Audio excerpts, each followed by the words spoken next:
Israel বিমান হামলা চালিয়ে হিজবুল্লাহর একজন সিনিয়র কমান্ডারকে হত্যা করলে হিজবুল্লাহ গত সপ্তাহে ইসরায়েলে সবচেয়ে ভয়াবহ রকেট হামলা শুরু করে।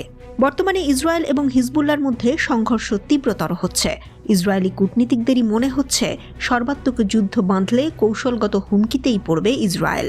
আশঙ্কা করা হচ্ছে সংঘাত দ্রুত বাড়তে পারে। গত ৮ অক্টোবর থেকে হিজবুল্লাহ ইসরায়েলে হাজার হাজার রকেট, অ্যান্টি ট্যাঙ্ক ক্ষেপণাস্ত্র এবং ড্রোন ছুড়েছে। আর ইসরায়েলি বিমান বাহিনী দক্ষিণ লেবাননে কয়েকশো বিমান হামলা চালিয়েছে। এতে দুই দেশের প্রায় ১,৪০,০০০ মানুষ বাস্তুচ্যুত হয়েছে। ইসরায়েলের পররাষ্ট্রমন্ত্রী ইসরায়েল কাটস গত ১৮ জুন বলেছেন, লেবাননের সাথে যুদ্ধে যাওয়ার কথা ভাবছে তেল আবিব। তার বক্তব্য, সর্বাত্মক যুদ্ধে হিজবুল্লাহ ধ্বংস হবে এবং লেবানন কড়া আঘাত পাবে। তবে এমন হলে ইসরায়েলও ছাড় পাবে না, কারণ হিজবুল্লাহকে হামাসের চেয়ে অনেক বেশি শক্তিশালী মনে করা হচ্ছে। ওবামা প্রশাসনের সময় মার্কিন যুক্তরাষ্ট্রে ইসরায়েলের রাষ্ট্রদূত ছিলেন মাইকেল ওরেন। তার মতে হামাস ইসরায়েলের জন্য একটি ট্যাকটিক্যাল হুমকি, আর হিজবুল্লাহ ইসরায়েল রাষ্ট্রের জন্য একটি স্ট্র্যাটেজিক হুমকি। হিজবুল্লাহর কাছে প্রায় ১,৩০,০০০ রকেট এবং মিসাইল রয়েছে বলে অনুমান করা হয়। এগুলো দিয়েই ইসরায়েলি অত্যাধুনিক আকাশ প্রতিরক্ষা ব্যবস্থাকে ভড়কে দেয়া যায় এবং দেশটির বড় শহরগুলোতে আঘাত করা সম্ভব। ৩ দিনেই ইসরায়েলের সমস্ত প্রয়োজনীয় অবকাঠামো, তেল শোধনাগার, বিমান ঘাঁটি এবং পারমাণবিক গবেষণা কেন্দ্রে হিজবুল্লাহ হামলা চালাতে পারে বলে আশঙ্কা করছেন মাইকেল ওরেন। ইসরায়েলি আকাশ প্রতিরক্ষা ব্যবস্থা ভেদ করে দেশটির ভেতরে হাইফা বন্দরের ড্রোন ফুটেজ এনে প্রকাশ করেছে হিজবুল্লাহ।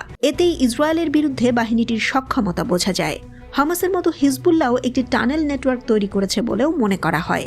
ইসরায়েলেরই আশঙ্কা, হামাসের চেয়ে হিজবুল্লাহর টানেল নেটওয়ার্ক বেশি বিস্তৃত। গত ৭ অক্টোবর গাজায় যুদ্ধ শুরুর পর থেকে হিজবুল্লাহ সরাসরি কিন্তু তুলনামূলক সীমিতভাবে ইসরায়েলি দখলদারিত্বের বিরুদ্ধে লড়ছে।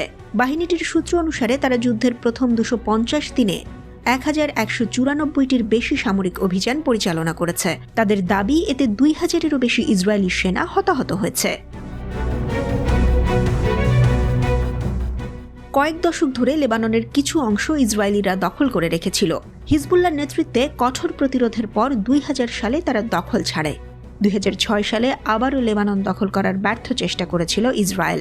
তা প্রতিরোধ করতে পারাকে ইসরায়েলের বিরুদ্ধে একটি বড় বিজয় বলে মনে করে লেবানন। ইসরায়েল অবশ্য লেবাননের শিবা ফার্ম অঞ্চল দখল করে রেখেছে।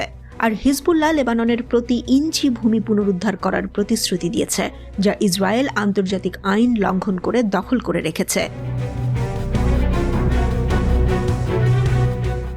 এই যখন অবস্থা, তখন কিভাবে বাঁচবে ইসরায়েল? জর্জটাউন ইউনিভার্সিটির স্কুল অব ফরেন সার্ভিসের অধ্যাপক ড্যানিয়েল বাইম্যানের মতে, গাজায় একটি যুদ্ধবিরতি ইসরায়েলের উত্তর সীমান্তে ক্রমবর্ধমান উত্তেজনা কমানোর বিষয়টি নিশ্চিত করতে পারে।